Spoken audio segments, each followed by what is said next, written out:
The look of absolute shock on my brother Marcus's face when he saw me standing in the doorway of my $3 million mansion was worth every penny I had spent.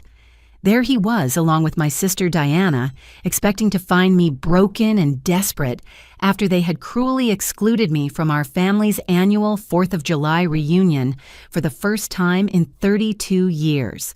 Instead, they discovered me transformed into a successful tech entrepreneur who no longer needed their approval or their inheritance money. As they stood there gaping at the marble columns and crystal chandeliers visible behind me, I smiled calmly and delivered the words that would change everything between us forever. Just 3 weeks earlier, I had been scrolling through Facebook on a quiet Tuesday evening in my San Francisco apartment when I stumbled across something that shattered my world. My neighbor from back home in Cedar Falls, Nebraska, had posted photos from what was clearly our family's annual 4th of July reunion. There was Grandpa Joe's old farmhouse decorated with red, white, and blue bunting. There were my cousins playing volleyball in the same field where we had competed every summer since I was 5 years old. There was the traditional barbecue setup with Uncle Frank manning the grill, wearing his ridiculous stars and stripes apron that he brought out every year without fail. What made my stomach drop was the date stamp on the photos, July 4th, 2023. Our reunion had already happened, and I had never received an invitation. Growing up in Cedar Falls, these summer gatherings had been the cornerstone of my childhood. Every year, over 50 members of the Patterson family descended on my grandfather's sprawling farm for 3 days of celebration. We would arrive on Friday evening, and the festivities would continue through Sunday afternoon. The entire extended family would be there: aunts, uncles, cousins, second cousins, and even family friends who had been adopted into our circle over the decades. I remembered being 7 years old helping Grandma Helen set up the massive buffet tables under the oak trees. She would always let me arrange the paper plates and plastic forks, making me feel like I had an important job in the preparation. The men would spend Saturday mornings setting up the volleyball net and horseshoe pits, while the women prepared potato salad, baked beans, and countless casseroles in the farmhouse kitchen. Those reunions had defined my understanding of family. We shared stories about ancestors who had homesteaded in Nebraska in the 1800s. We celebrated graduations, marriages, and new babies. We mourned together when family members passed away. Even when I moved to California 5 years ago to pursue my software development career, I had never missed a single reunion. Every year I would sacrifice vacation time and spend thousands of dollars on last-minute flights to make sure I was there. The travel was expensive and exhausting, but maintaining those family bonds felt essential to who I was. Cedar Falls might have been a small town with limited opportunities, but it was where my roots grew deep into generations of prairie soil. This year I had been waiting for my invitation since mid-June. Usually my Aunt Sarah would send out handwritten cards with all the details about timing, what food to bring, and updates about family news. When July 2nd arrived without any communication, I started to worry that something had gone wrong. Maybe there had been a health crisis with one of the older relatives. Maybe the reunion had been postponed due to bad weather or some other emergency. So I called my sister Diana, expecting her to explain the delay or give me updated information about the gathering. "Oh, the reunion," Diana said when I asked about the invitation. Her voice carried a strange coldness that I had never heard before. "We decided you probably wouldn't be interested this year." The casual cruelty in her tone left me speechless. "What do you mean I wouldn't be interested? I haven't missed a reunion in 27 years. "Well, you live in California now," she replied with a dismissive laugh. "You've made it pretty clear that you think you're too good for Nebraska and all of us small-town folks. We figured you had better things to do with your time." I felt like I had been punched in the stomach. "Diana, what are you talking about? I love coming home for the reunion. It's the highlight of my summer every year." "Sure it is," she said sarcastically. "Look, Cher, we all know how you feel about us. You don't have to pretend anymore. Enjoy your fancy California life." She hung up before I could respond, leaving me staring at my phone in complete bewilderment.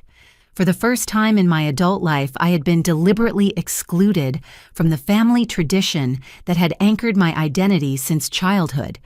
The betrayal felt like a physical wound that left me struggling to breathe. The next morning, I woke up determined to understand what had happened.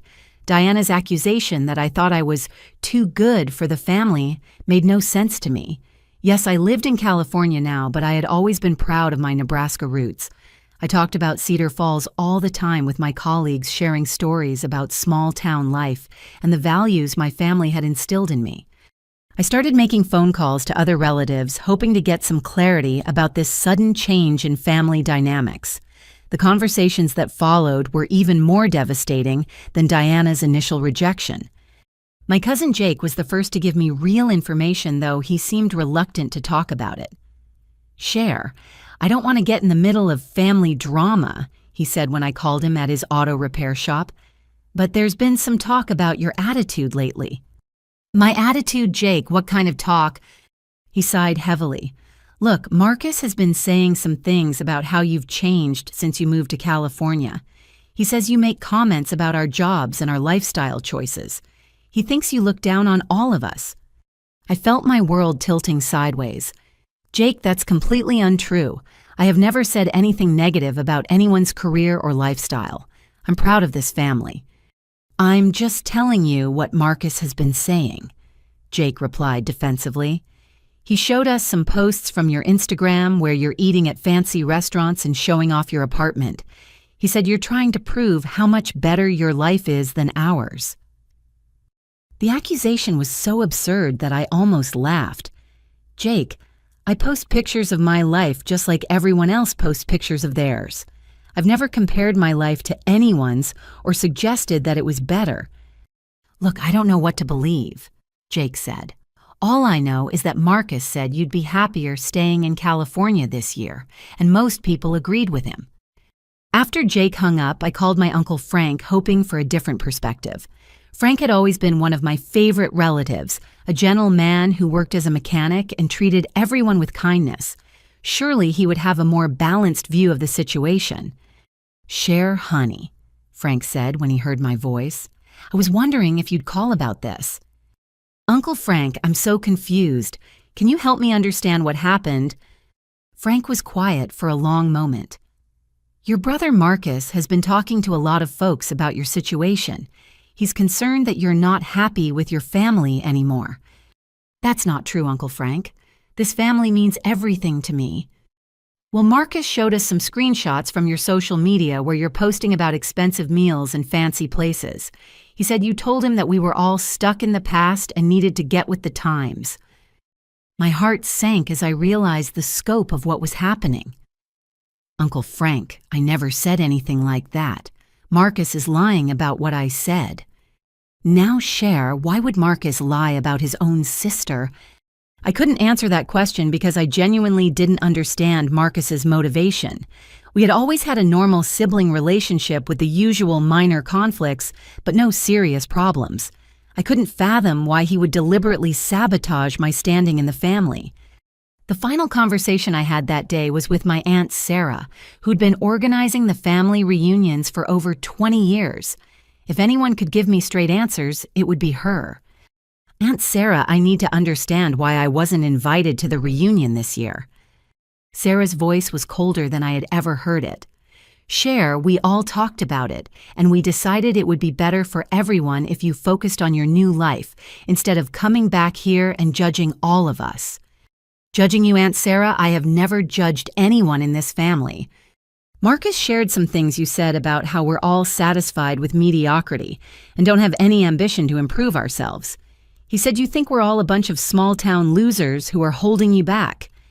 The words hit me like a physical blow. Not only had Marcus apparently fabricated quotes and attributed them to me, but he had convinced the entire family that I held them in contempt. The realization that my own brother had systematically destroyed my reputation among the people I loved most was almost too much to bear.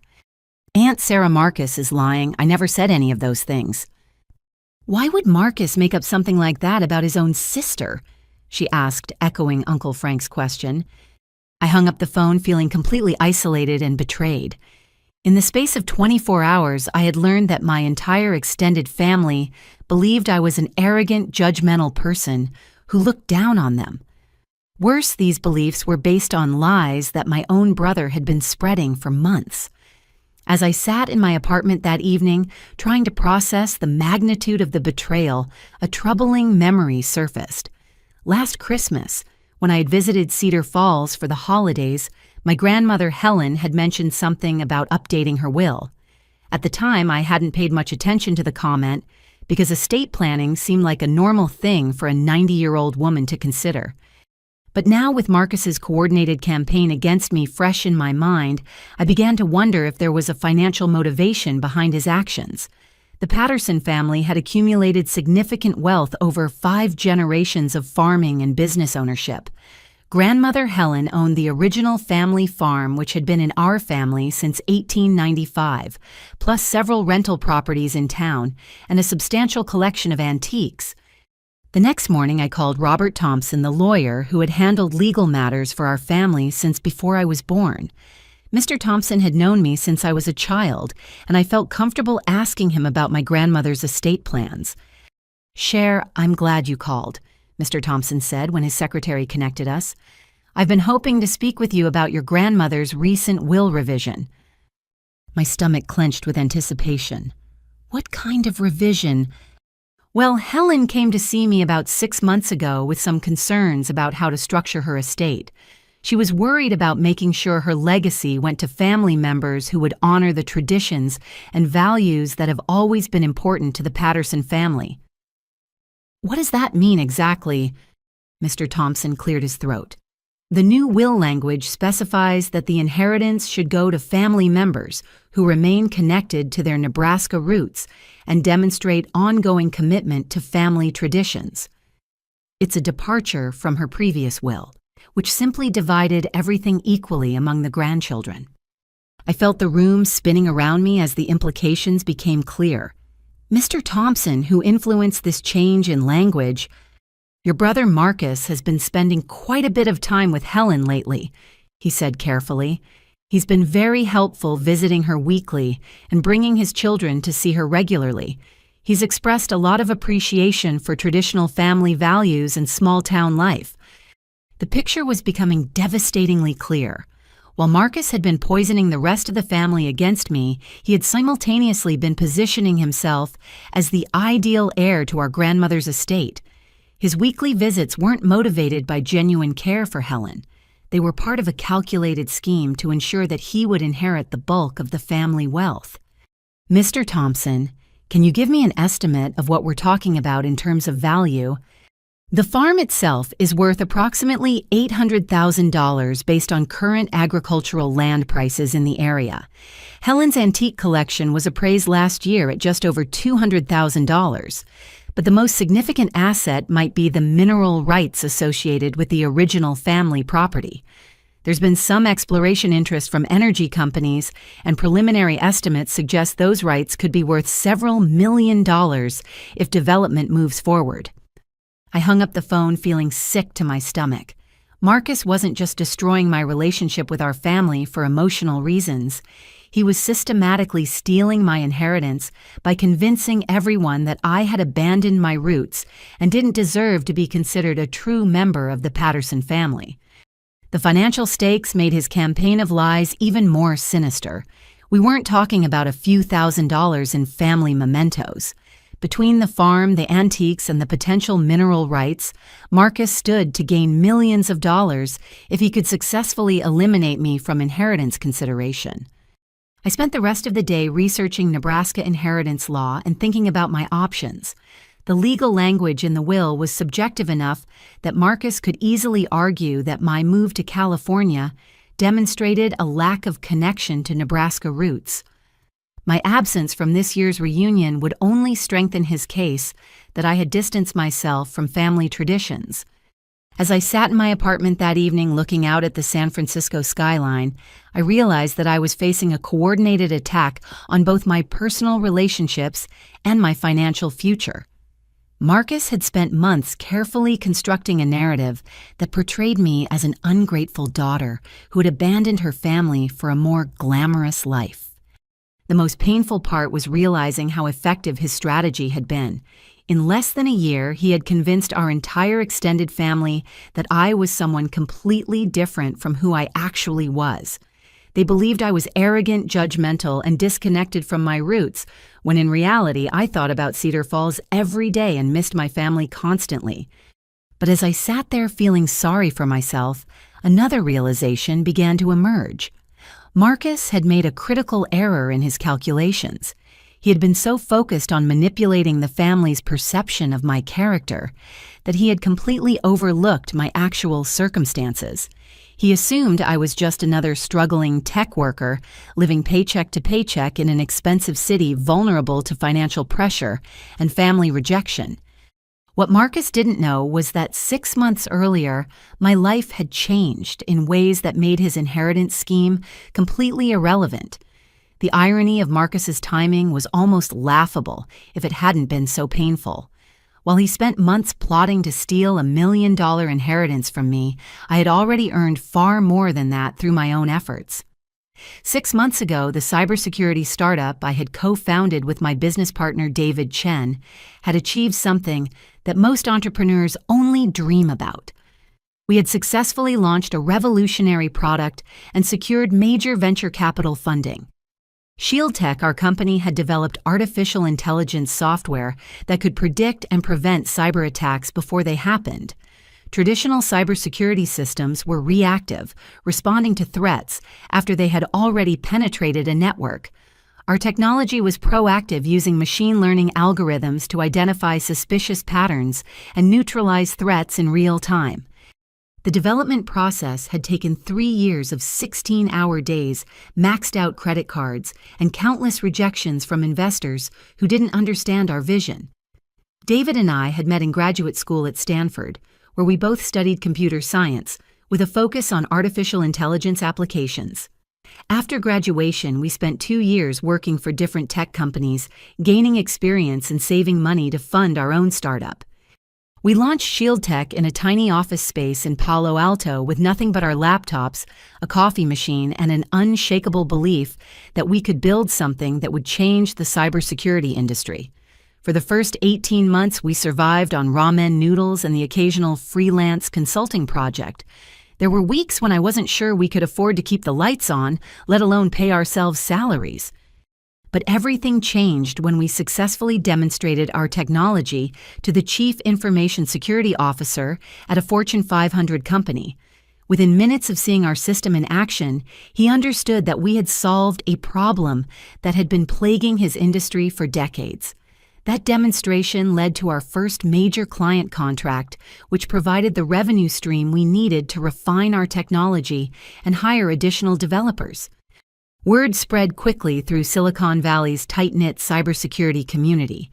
Chief technology officers from major corporations began reaching out to us, eager to learn about our artificial intelligence approach to threat prevention. We started receiving invitations to present at industry conferences and technology summits. The turning point came 4 months ago when Sequoia Capital, one of the most prestigious venture capital firms in Silicon Valley, approached us about a Series A funding round. Sequoia had backed companies like Google, Apple, and WhatsApp, so their interest in ShieldTech was a validation of everything David and I had been working toward. The due diligence process was intense, involving weeks of financial audits, technology reviews, and market analysis. Sequoia's partners grilled us about our algorithms, our competitive advantages, and our growth projections.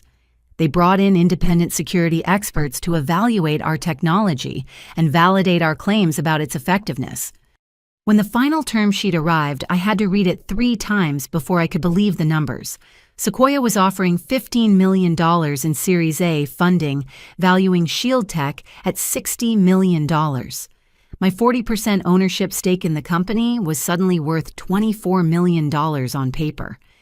The funding announcement had been covered in TechCrunch, Forbes, and the Wall Street Journal. Industry analysts were calling our technology a game changer that would reshape how corporations approach cybersecurity. We had gone from struggling entrepreneurs to Silicon Valley success story almost overnight. But I hadn't shared this news with my family yet. I had been planning to surprise them at this year's reunion with the story of Shield Tech's success. I had imagined their faces when I told them about the funding round and the company valuation. I had wanted to explain how their values of hard work, persistence, and integrity had guided me through the challenges of building a company. Instead, while I was planning to celebrate my success with the people who had raised me, my brother was systematically destroying my reputation and positioning himself to steal an inheritance that represented a fraction of what I had already earned. The contrast was stark and painful. Marcus was scheming to claim a few $1,000,000 through manipulation and lies, while I had legitimately earned far more through innovation and dedication. He was telling everyone that I had become arrogant and materialistic, when in reality I had been quietly building a company that would create jobs and solve real problems for businesses around the world. As I reflected on the situation, I realized that I had a choice to make. I could accept my family's rejection and focus entirely on my new life in California, or I could fight back against Marcus's lies and reclaim my place in the Patterson family. The financial inheritance no longer mattered to me, but the relationships and the truth still did. I had always been someone who stood up for what was right even when it was difficult. My parents had raised me to believe that integrity mattered more than convenience, and that family bonds were worth defending. If I walked away now, Marcus would not only steal the inheritance, but he would also get away with destroying my reputation and manipulating our elderly grandmother. That night, I made a decision that would change everything. I was going to return to Nebraska not as the struggling tech worker Marcus had portrayed to the family, but as the successful entrepreneur I had actually become. I was going to expose his lies, reclaim my standing in the family, and make sure that truth prevailed over manipulation. But I was going to do it in a way that Marcus would never expect. The next morning, I opened my laptop and began researching real estate in Cedar Falls, Nebraska. If I was going to prove my commitment to my roots and expose Marcus's lies, I needed to make a statement that would be impossible to ignore. I wasn't just going to visit home. I was going to establish a permanent presence there in the most dramatic way possible. Cedar Falls had always been a small town with modest housing prices, but I was looking for something extraordinary. I wanted a property that would demonstrate my success while also showing my genuine commitment to returning to my Nebraska roots. As I scrolled through real estate listings, one property immediately caught my attention. The Morrison Estate was a magnificent Victorian mansion that had been the crown jewel of Cedar Falls since the 1890s. The current listing showed 12 acres of meticulously maintained gardens, a restored mansion with 8 bedrooms and 6 bathrooms, and architectural details that spoke to the craftsmanship of a bygone era.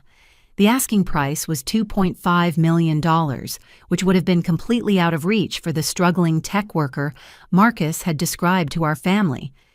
But for someone with a $24 million net worth, it was an affordable investment that would send exactly the message I wanted to convey. I called the listing agent Beverly Martinez within an hour of seeing the property online. Beverly had been selling real estate in Cedar Falls for over 20 years, and she knew my family well. Her surprise at hearing from me was evident in her voice. Cher Patterson. My goodness, I haven't spoken to you since you left for California. Are you thinking about buying an investment property back home? Actually, Beverly, I'm interested in the Morrison Estate. I'd like to schedule a viewing as soon as possible.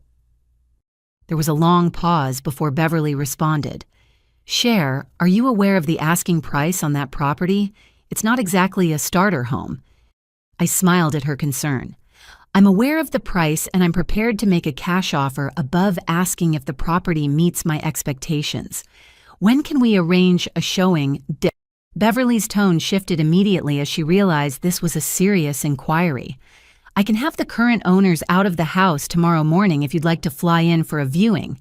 But I have to ask, are you planning to use this as a vacation home, or are you considering moving back to Nebraska?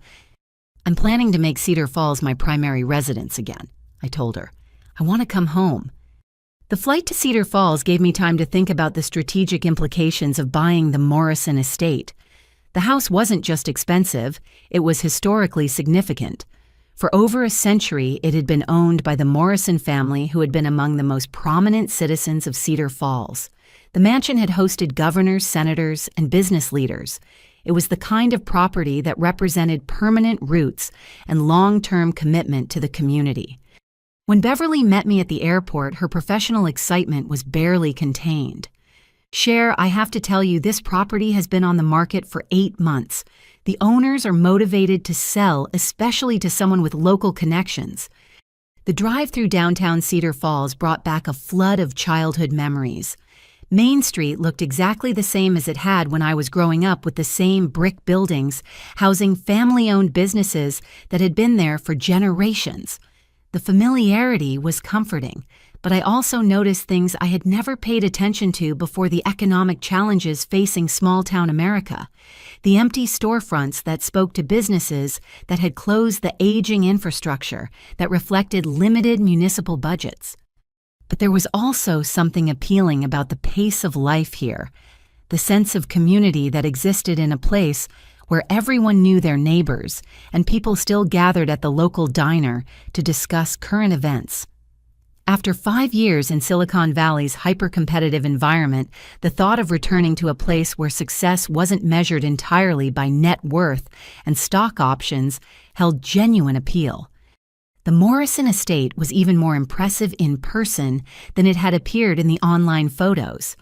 The Victorian architecture featured ornate gingerbread trim, wraparound porches with carved wooden columns, and bay windows that flooded the interior with natural light.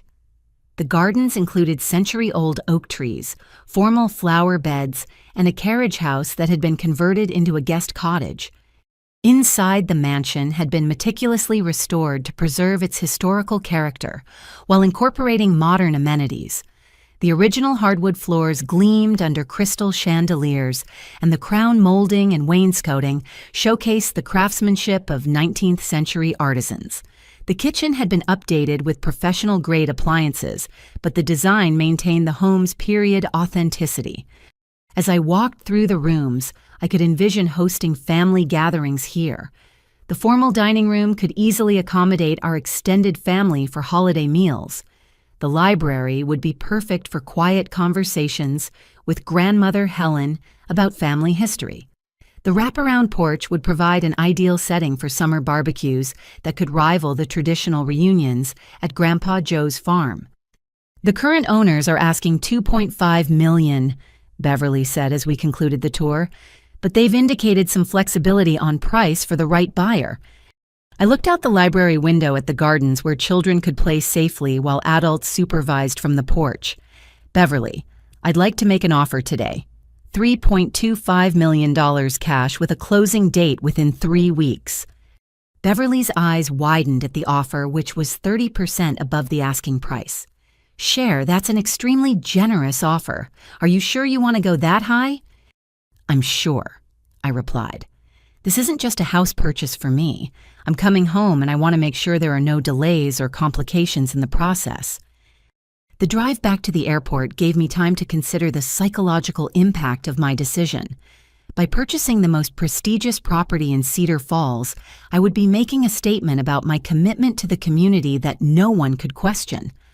Marcus had been telling the family that I thought I was too good for Nebraska, but buying the Morrison estate would prove the exact opposite. I was investing millions of dollars in establishing permanent roots in my hometown. More importantly, the mansion would provide the perfect setting for confronting my family about Marcus's lies. Instead of meeting them on neutral ground or in their familiar territory, I would be able to host them in an environment that demonstrated my success while also honoring the historical traditions they claimed I had abandoned. During the flight back to San Francisco, I began planning the next phase of my strategy. Buying the house was just the first step. I needed to orchestrate a confrontation that would expose Marcus's deception while also giving our family the opportunity to understand who I really was and what I had actually accomplished. The closing process moved quickly thanks to Beverly's efficiency and my cash offer. Within 2 weeks, I owned the most prestigious property in Cedar Falls, complete with 12 acres of grounds and a mansion that had housed some of Nebraska's most influential families. But ownership was just the beginning. If I was going to make the impact I wanted, the mansion needed to be restored to its full glory and prepared to host the kind of gathering that would leave my family speechless. The renovation of the Morrison estate became my full-time obsession for the next month. I took a leave of absence from Shield Tech, delegating my responsibilities to David and our senior management team, and moved temporarily to Cedar Falls to oversee every detail of the restoration process. I hired Patricia Wells, an interior designer from Omaha, who specialized in historical renovations, to help me create a vision for the mansion that would honor its heritage while showcasing contemporary luxury. Patricia had worked on several museum restorations and understood how to blend period authenticity with modern comfort. The goal is to make this house feel like it could have belonged to your family for generations, Patricia explained as we walked through the rooms discussing our plans. We want elegance that feels lived in and comfortable, not like a museum display. For the contractors, I deliberately chose local businesses run by people who had connections to my family or who had known me growing up. Jake Patterson. My cousin, who owned a construction company, handled the structural work. Sarah Mitchell, who had gone to high school with me, managed the landscaping updates. Tom Rodriguez, whose family had run the town's electrical business for 3 generations, upgraded all the wiring and lighting systems. My decision to hire local contractors served multiple purposes. It demonstrated my commitment to supporting the Cedar Falls economy. It ensured that word of my project would spread throughout the community, and it gave me opportunities to reconnect with people who had known me before Marcus's campaign of lies began. The conversations with these contractors were revealing in terms of what my family had been saying about me. Jake was initially surprised that I could afford such an ambitious renovation project. "Cher, I have to ask," he said one afternoon as we reviewed plans for updating the mansion's heating system. "Are you sure you can handle the costs of a project this size? This is going to run well into the 6 figures." I smiled at his concern. "Jake, I appreciate you looking out for me, but the finances aren't a problem. I've had some success with my business in California." "Because Marcus mentioned that you were having some struggles out there," Jake continued carefully. "He said the cost of living was really high and that you were having trouble making ends meet." This was the first direct confirmation I had received about Marcus spreading lies regarding my financial situation. "Jake, I don't know why Marcus would say that, but it's completely untrue. My company has been very successful and I'm financially secure enough to take on this renovation and much more." Jake looked relieved but also confused. "Well, that's good to hear. But why would Marcus say something like that if it wasn't true?" "That's a very good question," I replied. "And I think the answer is going to surprise a lot of people." As the renovation progressed, I made another discovery that would prove crucial to my plans for confronting the family. While Patricia and I were working in the mansion's library, we decided to remove some built-in bookshelves that had been added in the 1950s to create more space for seating. Behind the shelves, we found a hidden compartment that contained original documents from the house's construction. The papers were yellowed with age, but perfectly preserved. As I carefully examined them, my heart began racing. The architectural plans were signed by Thomas Patterson, and the construction contracts were dated 1895. Thomas Patterson was my great-great-grandfather, and according to these documents, he had been the original builder and owner of the Morrison estate. I immediately called Margaret Foster, the local Historical Society president, to verify the authenticity of the documents. Margaret had been researching Cedar Falls history for over 40 years and was considered the definitive expert on the town's heritage. "My goodness, Cher," Margaret said when she saw the documents. "These are absolutely authentic. I've been looking for these construction records for decades. They confirm what we've always suspected about Thomas Patterson's role in building this mansion." Margaret explained that Thomas Patterson had been one of Cedar Falls's most successful businessmen in the late 1800s. He had made his fortune through a combination of farming, real estate development, and early investments in the railroad industry that connected Nebraska to the broader American economy. Thomas built this mansion as a symbol of his success and his commitment to making Cedar Falls a thriving community. Margaret continued. But he lost everything during the economic depression of the 1890s and was forced to sell the house to the Morrison family in 1896. The irony was overwhelming. Marcus had been telling everyone that I had abandoned my roots and lost connection to my Nebraska heritage. In reality, I had purchased and restored the house that my own ancestor had built over a century ago. I wasn't abandoning my family's legacy, I was reclaiming it. The discovery of Thomas Patterson's documents gave me the perfect narrative to counter Marcus's lies. He'd been portraying me as someone who thought she was too good for small-town life, when in fact I was literally returning to the home my family had built before economic hardship forced them to give it up. Margaret helped me research more of the family history, and we learned that Thomas Patterson had been forced to sell the mansion for a fraction of its value during the financial panic of 1896. The loss had devastated the family financially, and they had never recovered their previous prosperity. For over a century, the Pattersons had been working-class farmers and small business owners, always looking up at the mansion that had once belonged to them. Now, through my own success, I had earned enough money to buy back the family's ancestral home and restore it to its original grandeur. The symmetry was poetic, but more importantly, it provided irrefutable evidence of my connection to Cedar Falls and my commitment to honoring family tradition.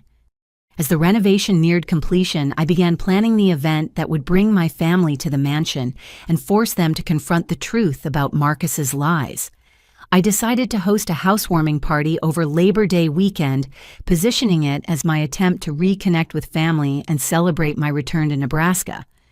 The invitations would be elegant and formal, printed on custom stationery that featured a historical photograph of the mansion from Thomas Patterson's era. The message would emphasize my desire to honor family traditions and create new memories in our ancestral home. But before I sent the invitations, I needed to complete one more crucial element of my preparation. I needed to gather concrete evidence of Marcus's lies and manipulation, so that when I confronted him, he wouldn't be able to deny what he had done or claim that I was fabricating accusations against him. As the renovation of the mansion continued, I began systematically gathering intelligence about the scope of Marcus's campaign against me. I needed concrete evidence of his lies if I was going to expose him effectively, and I knew that my cybersecurity background would give me advantages in uncovering digital communications that documented his deception. My first step was to reconnect with childhood friends who still lived in Cedar Falls and who might have insight into what Marcus had been saying about me. I reached out to Emma Rodriguez, who had been my best friend in high school and now taught second grade at Cedar Falls Elementary School. Emma and I had stayed in touch sporadically over the years, but we hadn't had a serious conversation since I moved to California. "Cher, I'm so glad you called," Emma said when I reached her. "I've been wanting to talk to you about some things I've been hearing around town." We arranged to meet for coffee at Miller's Diner, the same restaurant where we had spent countless hours as teenagers, discussing our dreams for the future. When I walked into Miller's, I was struck by how little the place had changed. The same red vinyl booths, the same black and white checkered floor, even the same handwritten menu board that Mr. Miller had used for 30 years. Emma's reaction when she saw me was a mixture of excitement and concern. "Cher, you look amazing. Life in California must be treating you well." "It's been good," I replied carefully, "but I've been hearing some confusing things about what people back home think about my life there." Emma's expression became serious. "That's exactly what I wanted to talk to you about. There have been some rumors going around, and I wasn't sure if they were true or if you knew about them." She proceeded to tell me details about Marcus's campaign that were even more disturbing than what I had learned from my phone calls with relatives. According to Emma, Marcus had been systematically spreading lies about me throughout Cedar Falls, not just within our extended family. "Marcus has been telling people that you're struggling financially and that you've gotten involved with drugs." Emma said quietly. He claims that the tech industry culture in California has changed you and that you're not the same person who grew up here. I felt my stomach drop. Emma, none of that is true. I've never used drugs in my life and I'm not struggling financially. I didn't think it sounded like you, Emma replied, but Marcus seemed to have specific examples. He showed people screenshots from your social media accounts that he said proved you were living beyond your means and trying to create a false image of success. The revelation that Marcus had been manipulating my social media posts was particularly infuriating. I realized he had been taking photos I posted of normal activities dinner at restaurants, my apartment social events, and reframing them as evidence of irresponsible spending and desperate attempts to appear successful. Emma continued with more details that revealed the sophistication of Marcus's manipulation.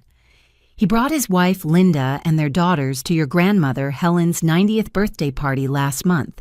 He made a big show of presenting himself as the responsible family man who was taking care of the older generation, while other family members were too busy with their own lives to visit. I wasn't invited to grandmother's birthday party, I said, feeling another stab of betrayal. I know, Emma replied sadly. Marcus made sure everyone knew that you couldn't be bothered to come home for such an important milestone. But now that I'm talking to you, I'm realizing that you probably didn't know about it. The picture Emma painted was of a methodical campaign to isolate me from family and community connections, while positioning Marcus as the ideal representative of Patterson family values. He had been attending church services with grandmother Helen, volunteering for community events, and making sure that his positive actions were visible to everyone who mattered in terms of family dynamics. There's something else, Emma said reluctantly. Marcus has been talking about your grandmother's estate planning. He's been suggesting that it wouldn't be appropriate for the family assets to go to someone who has lost connection with Nebraska values.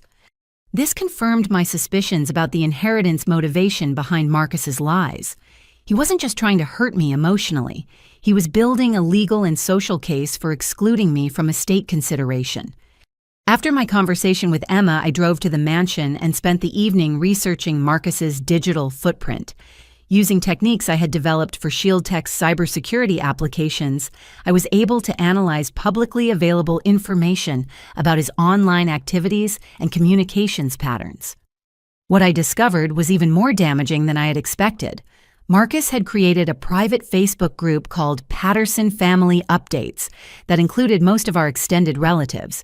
The group's posts revealed a sustained effort to share negative information about me while promoting his own family's activities and achievements.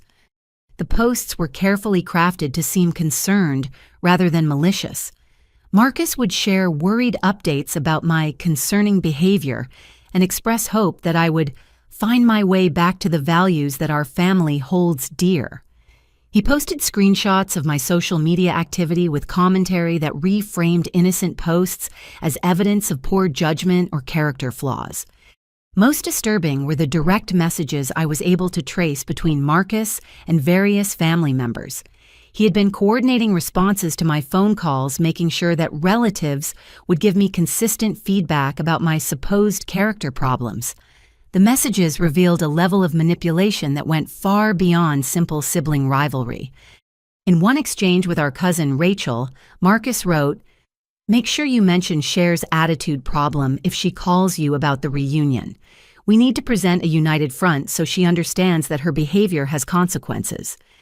In another message to Uncle Frank, Marcus said, "I've attached screenshots showing how Cher flaunts her expensive lifestyle on social media. You can see how disconnected she's become from our family's values." The digital evidence was comprehensive and damning. Marcus had orchestrated a systematic campaign to destroy my reputation based entirely on lies and manipulated information. He had convinced our family that I was arrogant, financially irresponsible, and contemptuous of their lifestyle, when none of those characterizations bore any resemblance to reality. But I also realized that this evidence gave me the ammunition I needed to expose Marcus and reclaim my standing in the family. The digital trail was clear and undeniable. When I confronted him, he wouldn't be able to claim that I was imagining things or making accusations without proof. As I sat in the mansion's library that night, surrounded by the documents that proved my family's historical connection to this house, I began planning the perfect moment to reveal everything I had learned about Marcus's deception. Armed with evidence of Marcus's digital manipulation, I realized I needed to take my investigation one step further. My cybersecurity expertise had given me insights into his online campaign, but I wanted to understand the full scope of his communications and coordination efforts. Using the legally obtained information and applying ShieldTech's threat detection algorithms to analyze communication patterns, I was able to uncover the true extent of Marcus's scheme. The analysis revealed something that shocked me even more than his initial lies. Marcus had been documenting his manipulation strategy in email exchanges with his wife, Linda. These communications showed a level of calculated planning that transformed his actions from simple family drama into deliberate fraud. In one email dated 6 months earlier, Marcus wrote to Linda, "The key is to make everyone believe that Cher thinks she's better than us. Once we establish that narrative, excluding her from inheritance consideration will seem natural and justified." Another email revealed his systematic approach to gathering ammunition against me. "I've been saving screenshots from Cher's Instagram for months. With the right commentary, I can make her normal posts look like arrogant showing off. The family will eat it up." Most damning was an exchange where Marcus explicitly discussed his financial motivations. "If we can eliminate Cher from consideration, the mineral rights alone could be worth millions when the energy companies start developing in this area. Helen's getting old, and we need to position ourselves as the obvious choice for carrying on the family legacy." The emails also revealed that Linda had been reluctant to participate in the scheme, initially expressing concerns about the morality of lying about family members. Marcus had convinced her by arguing that they needed to secure their children's financial future, and that Cher's success in California proved she didn't need the inheritance money. In one particularly revealing exchange, Linda wrote, "I feel guilty about making up stories about Cher. She's always been nice to me, and I don't think she's actually arrogant." Marcus responded, "Linda, this isn't about being nice. This is about our family's future. Cher will be fine with her tech job. We need this inheritance to give our girls the opportunities they deserve." The communications painted a clear picture of premeditated deception, motivated by greed rather than genuine family concerns. Marcus had spent months planning his campaign, calculating the financial benefits and coordinating with allies to ensure maximum effectiveness. But the digital investigation also revealed something else that would prove crucial to my confrontation strategy. Marcus had been careless about covering his tracks. He had used his regular email account and social media platforms for communications that documented his entire scheme. His overconfidence in his plan had led him to create a comprehensive digital record of his manipulation. More importantly, I discovered that Marcus had been lying not just about me, but also about his own circumstances. The emails revealed that he was facing serious financial pressure due to poor investment decisions and business failures. His construction company was struggling with debt, and he had borrowed heavily against his home to keep the business afloat. The inheritance wasn't just an opportunity for Marcus, it was a financial lifeline that he desperately needed to avoid bankruptcy. His attacks on me were motivated by desperation as much as greed, which made his actions even more reprehensible, since he was willing to destroy family relationships to solve his own financial problems. As I compiled this evidence, I also began planning the most effective way to use it. Simply confronting Marcus privately would allow him to deny everything or claim that I had fabricated the evidence. I needed a setting where the truth would be undeniable and where the family could see his deception exposed in real time. The housewarming party at the mansion would provide the perfect opportunity, but I realized I needed to create a more immediate confrontation first. If I could catch Marcus off guard and force him to reveal his true character in front of key family members, it would set the stage for a complete reversal of family dynamics. I decided to accelerate my timeline and create an opportunity for Marcus to expose himself before the planned party. The mansion renovation was nearly complete, and I was ready to begin the final phase of my plan to reclaim my place in the Patterson family while exposing the brother who had betrayed me. The evidence I had gathered was comprehensive and irrefutable. Marcus had documented his own deception through months of careless digital communications. When the moment came for confrontation, he would have no defense against the truth of his own words and actions. But I also knew that exposing Marcus was only part of my goal. I wanted to rebuild genuine relationships with family members who had been manipulated into believing lies about me. That would require not just proving Marcus wrong, but also demonstrating who I really was and what I had actually accomplished with my life. The mansion renovation had given me the perfect platform for that demonstration. The historical connection to Thomas Patterson provided a powerful narrative about honoring family legacy rather than abandoning it.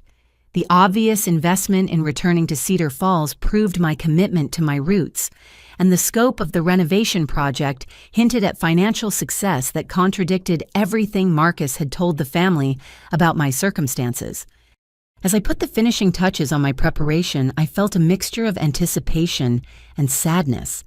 I was excited about the prospect of reclaiming my family relationships and exposing Marcus's lies, but I was also mourning the innocence that had been lost in this process. Family gatherings would never feel the same after learning how easily relatives could be manipulated into turning against each other. The investigation had revealed not just Marcus's deception, but also uncomfortable truths about how quickly people were willing to believe negative stories about someone they claimed to love. The family members who had excluded me from the reunion hadn't bothered to verify Marcus's accusations or give me a chance to defend myself. Their readiness to accept his lies suggested problems with family dynamics that went beyond one person's manipulation. But I was determined to fight for the relationships that mattered most to me, even if they required rebuilding from the ground up. The Patterson family had overcome challenges for 5 generations in Nebraska, and I wasn't going to let Marcus's greed and deception destroy what previous generations had worked so hard to build.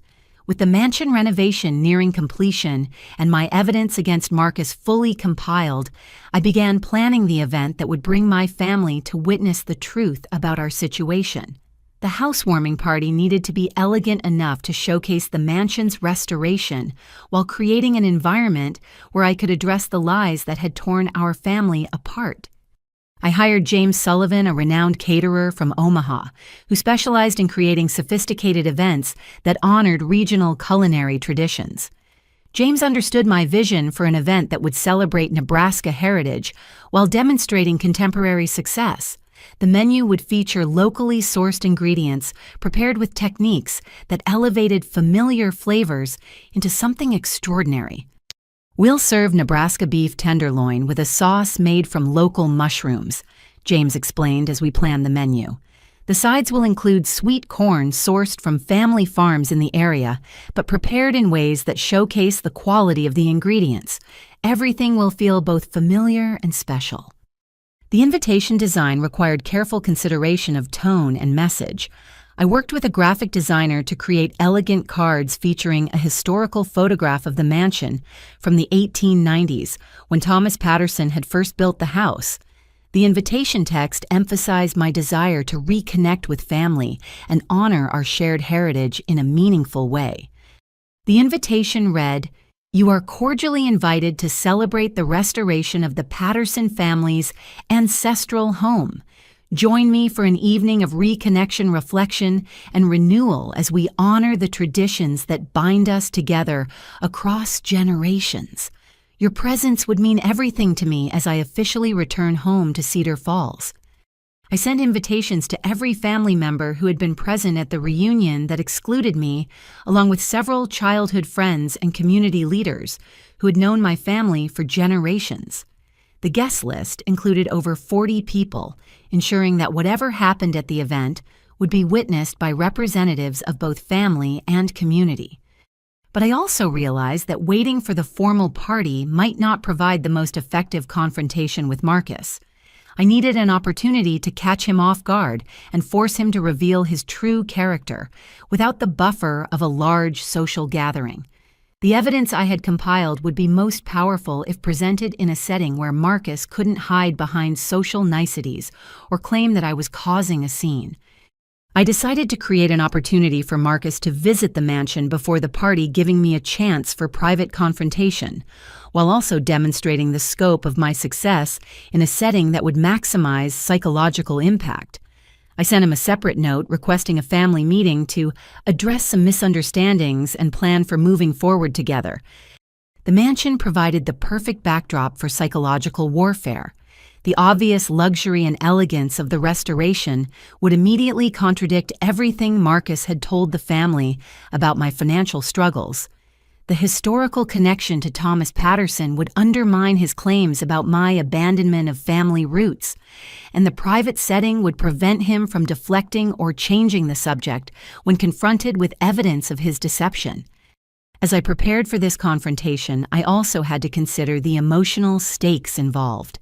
Marcus wasn't just a business adversary or competitor. He was my brother, someone with whom I had shared childhood memories and family experiences.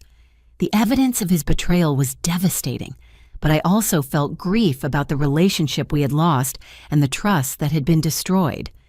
I spent hours walking through the mansion's restored rooms, thinking about the family gatherings we could host here if we could move past the damage Marcus had caused. The formal dining room could accommodate holiday meals with the entire extended family. The library could become a place where Grandmother Helen could share family stories with younger generations.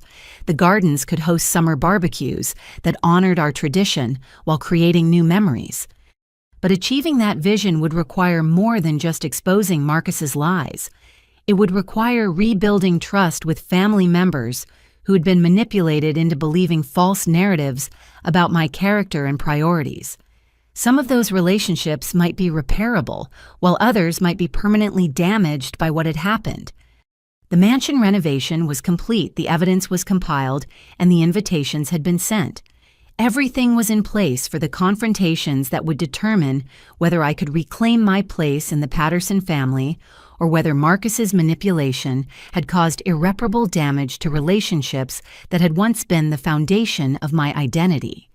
As Labor Day weekend approached, I felt a mixture of excitement and anxiety about the events that would unfold. The next few days would reveal not just the truth about Marcus's deception, but also the character of family members who'd been faced with choosing between manipulation and integrity. I had done everything I could to prepare for success, but the outcome would depend on whether the family values I had always believed in were strong enough to overcome the damage that greed and lies had inflicted on our relationships. The stage was set for a confrontation that would change the Patterson family forever. 2 days before my planned housewarming party, I was in the mansion's library reviewing final preparations when my security system chimed with an alert. The cameras I had installed during the renovation showed Marcus's beat-up pickup truck and Diana's silver sedan pulling into my circular driveway.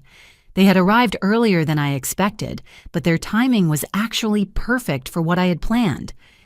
Through the security monitors, I could see both of my siblings getting out of their vehicles with aggressive, determined body language.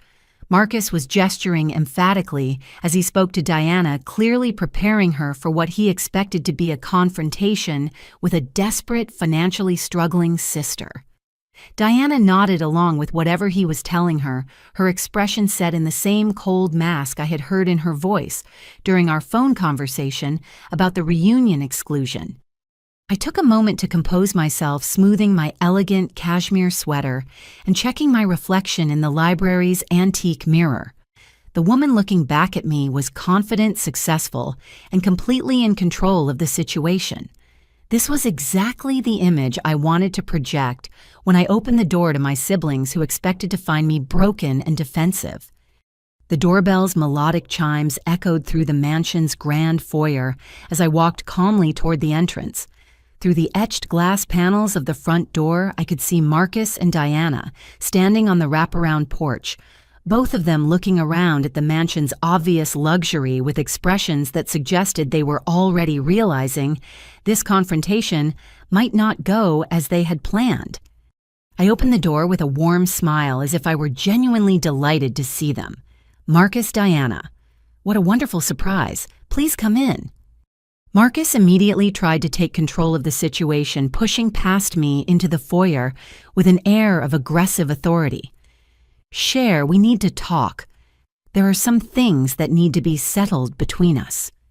Diana followed him inside, but I noticed her eyes widening as she took in the mansion's restored grandeur.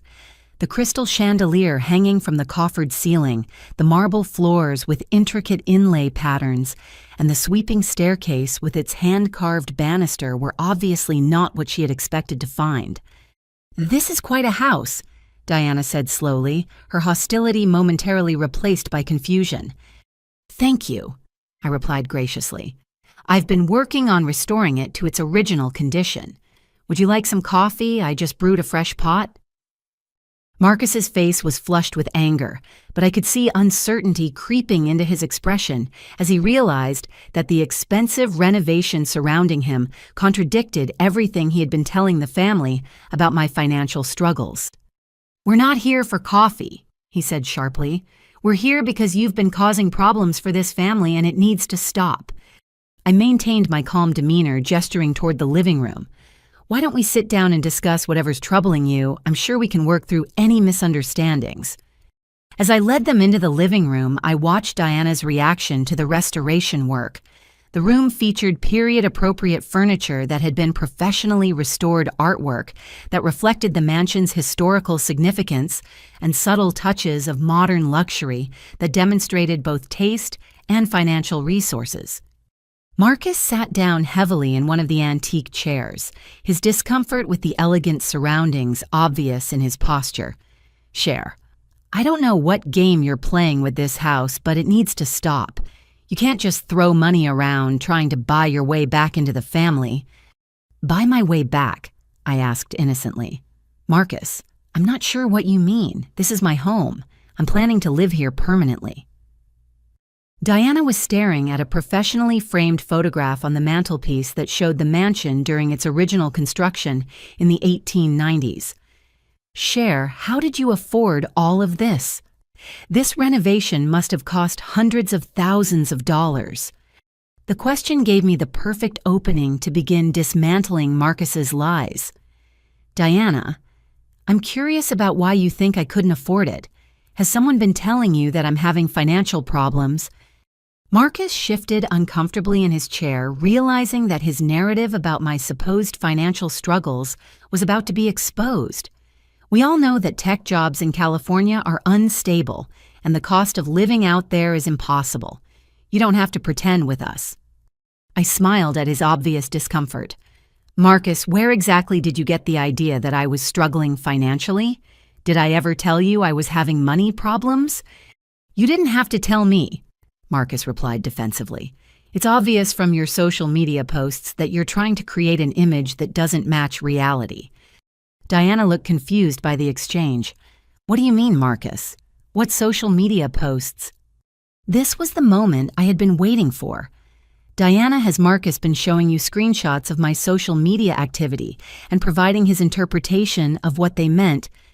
The color was beginning to drain from Marcus's face as he realized I was leading him into a trap. "I was just trying to help the family understand what was really going on with you." "Help them understand," I repeated, "or help them believe something that wasn't true." I walked over to the library desk and retrieved the folder containing printed copies of Marcus's digital communications. "I think it's time we looked at what was really going on behind the scenes." Diana's expression shifted to concern as she saw the thick folder in my hands. "Cher, what is that?" "This," I said, settling into the chair across from my siblings, "is documentation of a very interesting email and social media campaign that's been running for the past 6 months. Diana, did you know that Marcus has been coordinating a systematic effort to isolate me from our family?" Marcus jumped to his feet, his face now completely flushed. "That's ridiculous. Cher, you're being paranoid." I opened the folder and pulled out the first set of documents. Diana let me read you something that Marcus wrote to his wife Linda 3 months ago. I began reading from the printed email. The key is to make everyone believe that Cher thinks she's better than us. Once we establish that narrative, excluding her from inheritance consideration will seem natural and justified. Diana's mouth fell open as she stared at Marcus. You wrote that. Cher is obviously making this up, Marcus said desperately, but his panic was evident in his voice. I continued reading from his emails. I've been saving screenshots from Cher's Instagram for months. With the right commentary, I can make her normal posts look like arrogant showing off. The family will eat it up. Diana turned to Marcus with an expression of growing horror. Marcus, did you actually write these things? Even if I did, Marcus said, his voice rising defensively. It's because Cher has been acting like she's too good for all of us. Someone had to protect the family from her attitude. I pulled out another document. Diana hears what Marcus wrote about grandmother Helen's inheritance. If we can eliminate Cher from consideration, the mineral rights alone could be worth millions when the energy companies start developing in this area. The final piece of evidence hit Diana like a physical blow. She stared at Marcus with a mixture of shock and disgust. You've been lying about Cher to steal her inheritance. I wasn't stealing anything, Marcus shouted. Cher doesn't need that money. Look at this house, she's obviously doing fine without it. Diana stood up slowly, her voice shaking with emotion. Marcus, do you realize what you've done? You made me exclude my own sister from the family reunion based on lies. You convinced me that she was arrogant and ungrateful when you were the one manipulating everyone. I could see that Diana was beginning to understand the full scope of Marcus's deception, but I had one more revelation that would complete her transformation. Diana, there's something else you need to know about this house, I said gently. When I was renovating the library, I found original construction documents hidden behind some bookshelves. This mansion was built by Thomas Patterson in 1895. Diana's eyes widened as the significance hit her. Thomas Patterson, our great-great-grandfather. I nodded and pulled out the historical documents Margaret Foster had helped me authenticate. He built this house as the crown jewel of Cedar Falls, but he lost it during the economic depression of the 1890s. Marcus has been telling everyone that I abandoned my roots, but I actually bought back our family's ancestral home. The irony was devastating, and Diana could see it clearly. While Marcus had been claiming that I had disconnected from family traditions, I had literally reclaimed the most significant piece of our family's historical legacy. So when Marcus said you thought you were too good for Nebraska, Diana said slowly, you were actually investing millions of dollars in coming home permanently. That's right, I confirmed. I was planning to surprise everyone at this year's reunion with the news about the house and my business success. I wanted to share my achievements with the family I love. Diana turned to Marcus with tears in her eyes. How could you do this to her? How could you do this to all of us? Marcus was cornered now, and his desperation was making him increasingly aggressive. Fine, maybe I exaggerated some things, but Cher still thinks she's better than us.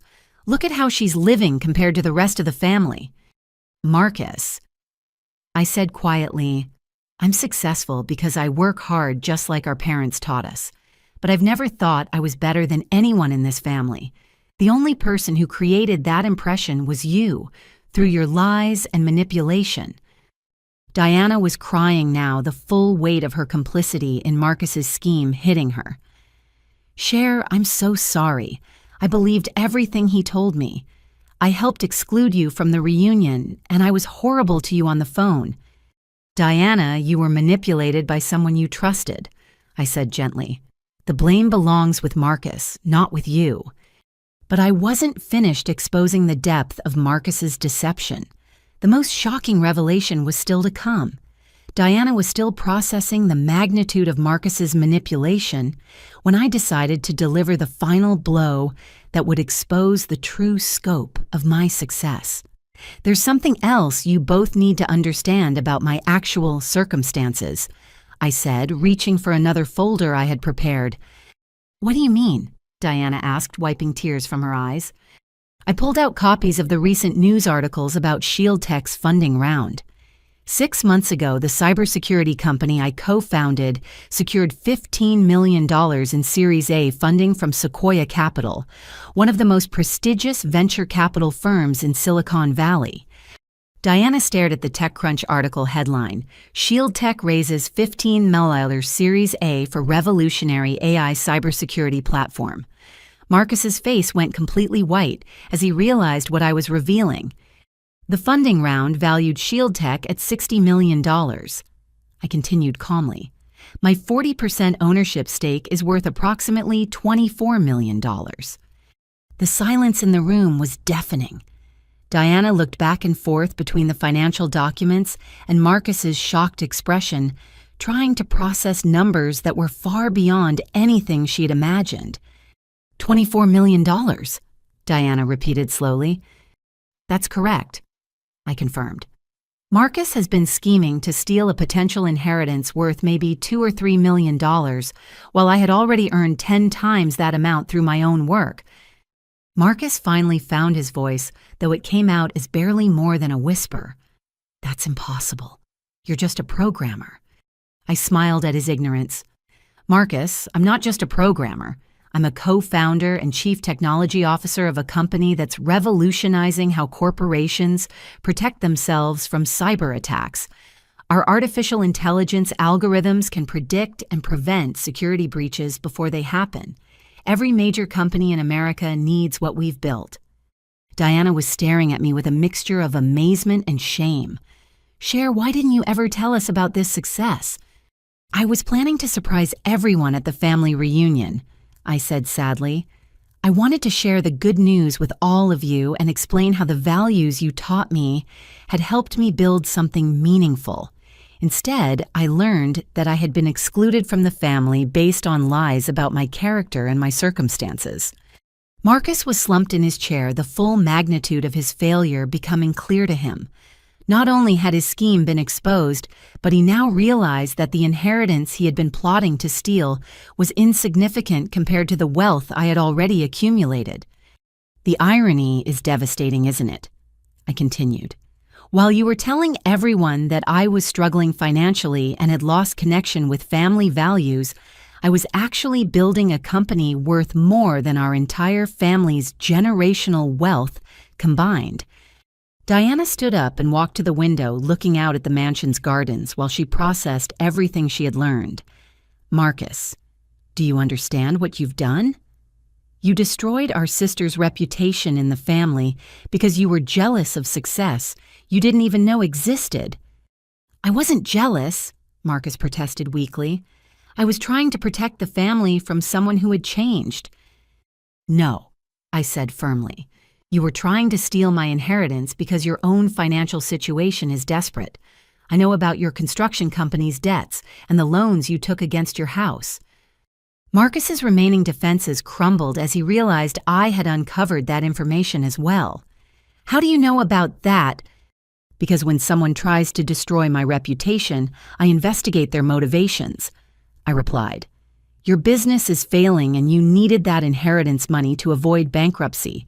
You were willing to lie about your own sister and manipulate our elderly grandmother because you made poor financial decisions. Diana turned back from the window with a look of complete disgust. Marcus, you used me to help steal from Cher because you can't manage your own business properly. The room fell silent as the full scope of Marcus's deception and desperation became clear. He had orchestrated an elaborate campaign of lies, manipulated family relationships, and exploited an elderly woman's trust, all to solve financial problems he had created through his own poor judgment. Diana, I said gently, I want you to know that I don't blame you for believing Marcus's lies. He's your brother, and you had no reason to think he would fabricate evidence and manipulate the entire family. Diana was crying again, but now her tears seemed to be a mixture of relief and shame. Cher, how can you forgive me for treating you so badly? Because family relationships are worth fighting for when they're built on truth instead of lies, I replied. Marcus chose manipulation and greed. You were just trying to protect what you thought were legitimate family concerns. But our conversation was interrupted by the sound of car doors slamming in the driveway. Through the living room windows, I could see that the rest of our extended family had begun arriving for what they thought would be an intervention about my problems. Instead, they were about to witness Marcus's complete exposure and the revelation of truths that would change our family dynamics forever. The sound of multiple vehicles arriving sent Marcus into a panic. Through the mansion's large windows, we could see Uncle Frank's truck, Aunt Sarah's SUV, and Cousin Jake's sedan pulling into the circular driveway. Behind them came Grandmother Helen's distinctive blue Cadillac driven by Uncle Robert. "What's happening?" Marcus demanded. "Who did you invite here?" "I didn't invite anyone today," I replied calmly, but it looks like the family decided to come support what they thought would be an intervention about my problems. Instead, they're going to witness the truth about your lies. Diana was staring out the window at the arriving relatives, her face pale with the realization that Marcus's deception was about to be exposed in front of the entire family. "Marcus, you have to tell them the truth before this gets any worse." "I'm not telling them anything," Marcus said desperately. "Cher, you can't humiliate me in front of everyone. I'm still your brother." "You should have thought about that before you systematically destroyed my reputation in this family," I replied. "I'm not going to humiliate you, Marcus. I'm simply going to let everyone see the evidence of what you actually did." The doorbell chimed again this time with the multiple voices of our extended family audible through the door. I could hear Uncle Frank's distinctive laugh and Aunt Sarah's voice directing someone to park behind the other cars. I opened the front door to find our entire extended family gathered on the porch, clearly expecting to find me in crisis. Instead, they were confronted with the obvious luxury of the mansion's restoration and my composed demeanor. "Everyone please come in," I said warmly. "What a wonderful surprise to see you all." Uncle Frank was the first to speak as they filed into the grand foyer.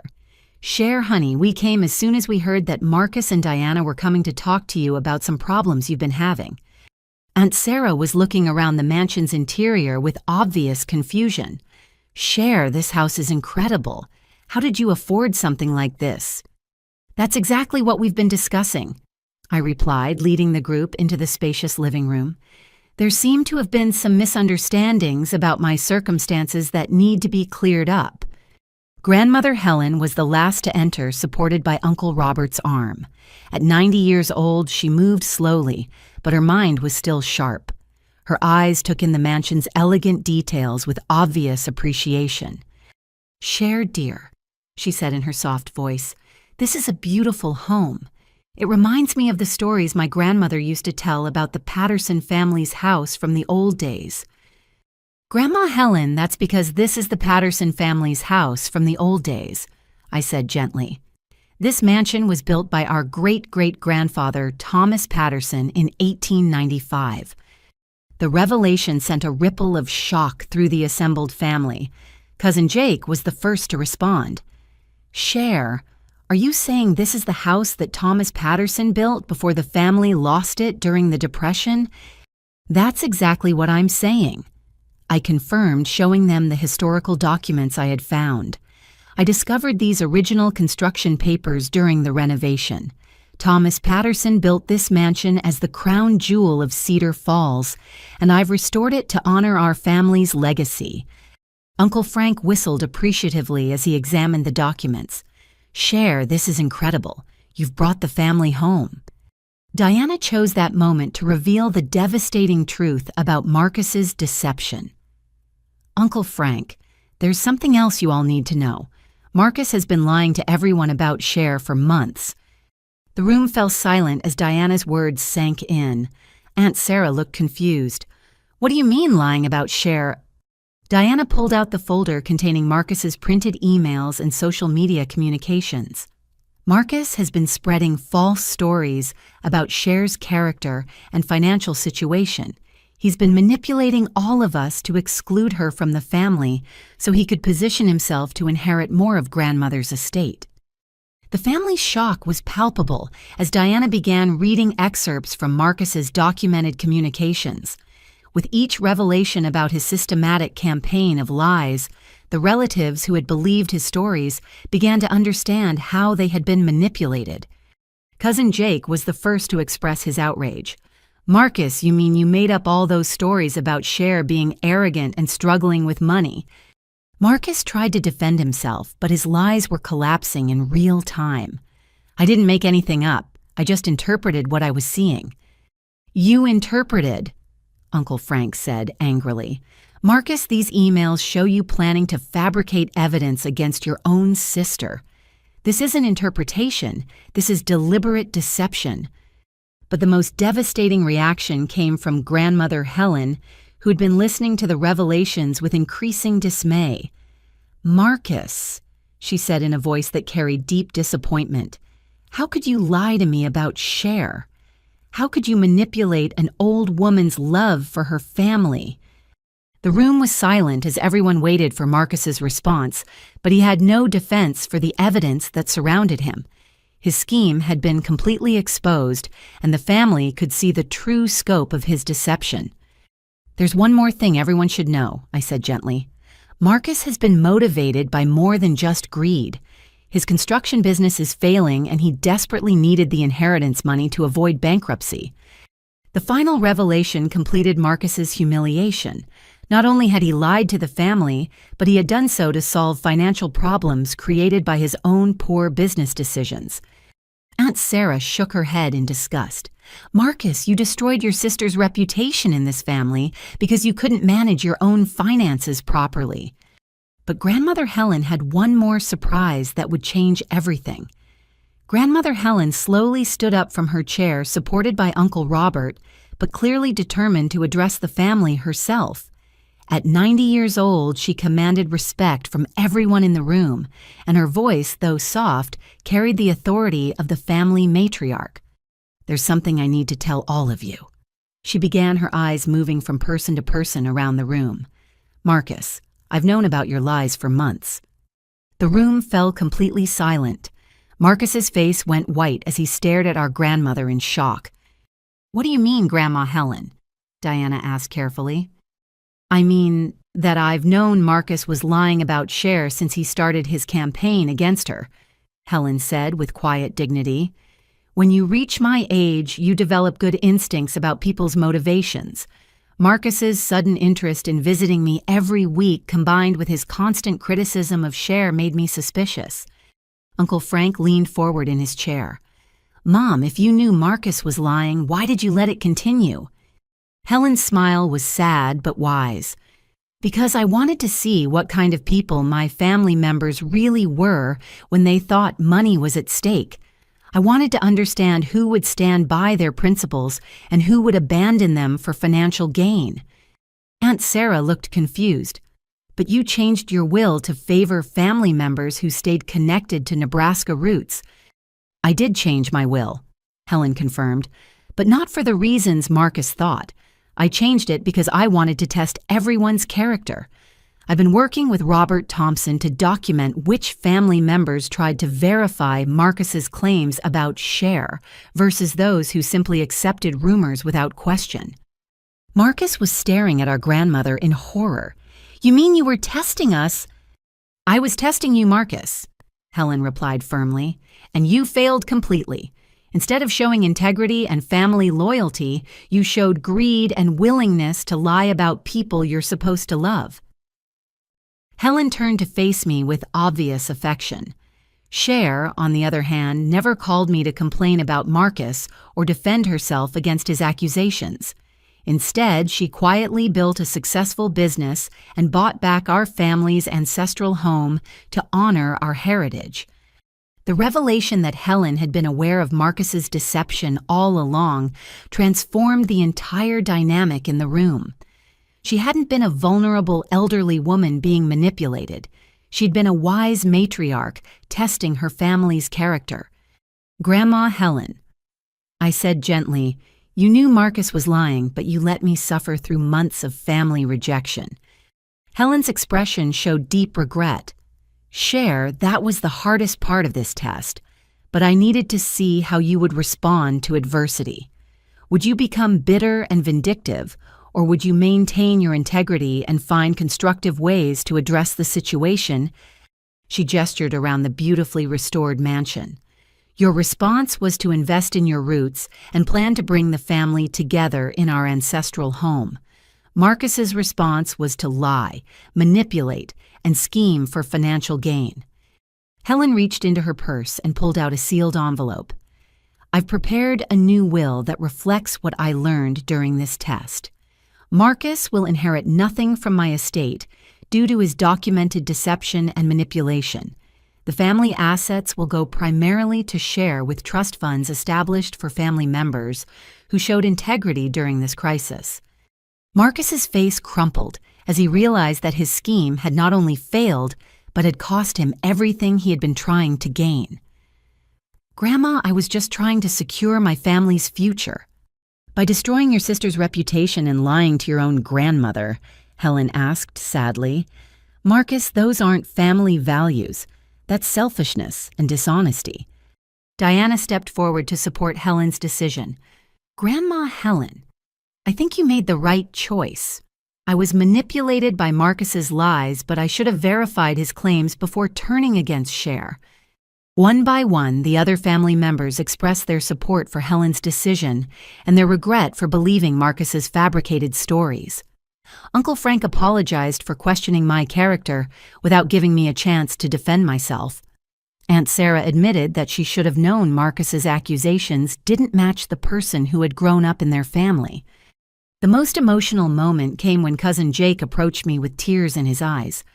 "Cher, I'm ashamed that I believed Marcus's lies about you. You've always been one of the most genuine people in this family, and I should have trusted my own judgment instead of listening to gossip." As the family members continued to express their regret and support, Marcus realized that he had lost not just the inheritance, but also the respect and trust of everyone he had tried to manipulate. His wife Linda, who had been waiting in the car during the confrontation, came inside and publicly apologized for her role in his scheme. "I'm filing for divorce," Linda announced quietly. "I can't be married to someone who would lie to his own family for money." The complete reversal of Marcus's fortunes was devastating, but appropriate. His greed and deception had cost him his inheritance, his family relationships, and his marriage. The scheme that was supposed to secure his financial future had instead destroyed everything that mattered in his life. But for the rest of us, Helen's wisdom had revealed important truths about family loyalty, integrity, and the difference between love and manipulation. The painful months of separation had ultimately strengthened our bonds by forcing us to confront what we really valued in our relationships with each other. 6 months later, as I sit in the mansion's restored library writing this story, I'm surrounded by evidence of how profoundly our family dynamics have changed. The housewarming party that I had originally planned as a confrontation became instead a genuine celebration of reunion and renewal. The mansion has become the new center of Patterson family gatherings, with the annual reunion, now hosted in the gardens, where Thomas Patterson once welcomed guests over a century ago. The irony isn't lost on any of us that the house Marcus claimed represented my abandonment of family roots has become the place where our family traditions have been reborn. Diana and I have rebuilt our relationship stronger than it ever was before.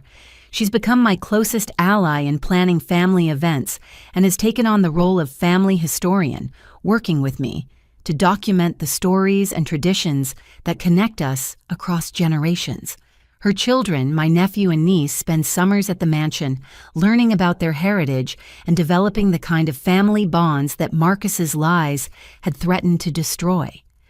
The extended family has embraced my success with genuine pride, celebrating ShieldTech's continued growth and my expanding role as a technology entrepreneur. Several of my younger cousins have applied for internships at the company, and I've been able to create opportunities for family members who are interested in technology careers. Grandmother Helen moved into the mansion's guest wing last fall, allowing me to care for her while she shares family stories and helps ensure that the house's restoration honors our history accurately. Her presence has transformed the mansion from an impressive property into a true family home, filled with wisdom, laughter, and the kind of love that Marcus's manipulation had temporarily obscured. Shield Tech has continued to thrive beyond my wildest expectations.